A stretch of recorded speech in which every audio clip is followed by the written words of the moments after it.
The country is zoned. There is what is called the Tory safe seats and the Labour safe seats. The seats which are known are going to be won by Labour, the ones which will be won by the Tories. If you go to the United States, see in the elections, some states are painted red, others are blue.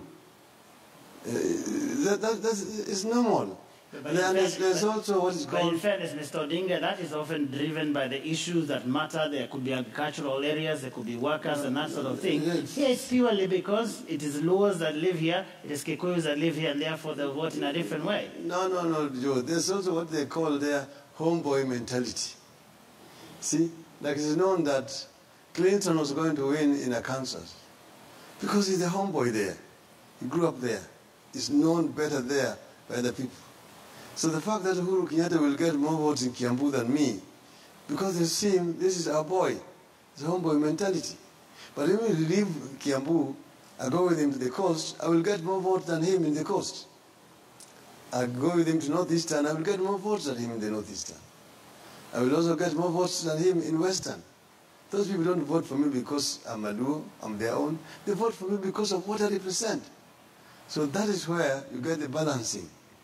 That after he has left his community, we now go to other communities who will vote merely on what somebody stands for. So is tribalism a problem in this country, according to you?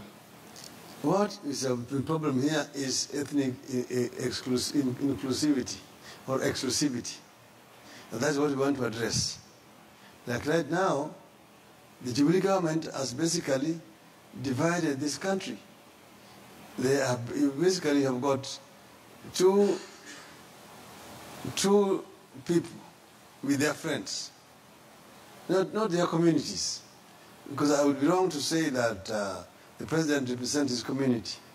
Because I know of a number of Kikuyus who don't believe in what is happening. They say that this is just a club of friends and family members who are benefiting from this regime. And likewise his deputy.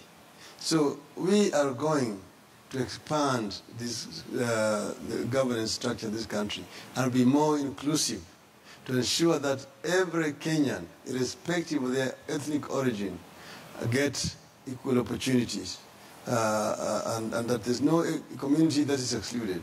But Mr. Odinga, people who look at your own record often charge that while you were Prime Minister, that your office had quite a number of people from your ethnic community